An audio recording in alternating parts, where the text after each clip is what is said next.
it was about 2008, when they contacted us and said, we have a problem.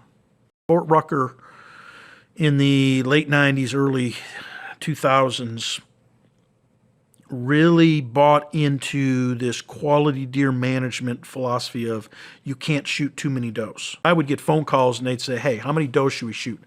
And I'd say, quote unquote, you need to shoot every one you see plus a few more. And I'd pat myself on the back for being such a good consulting biologist.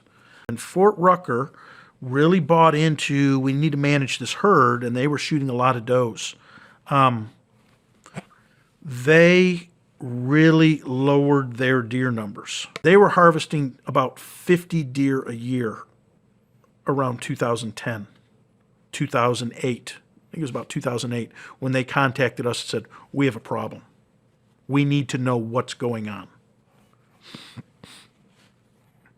This was at the time when coyote numbers were increasing. We don't think it was until the late 90s, 2000s, 2010 maybe, that we really began to saturate the landscape. And people started talking about coyotes are killing all the fawns. Those coyotes were hammering those fawns, and they had driven the population down.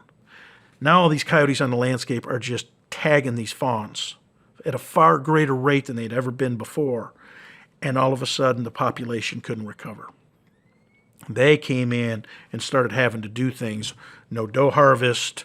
We need to be trapping coyotes. We need to be doing different things. So yes, we've seen things, and there's other places I've seen similar scenarios.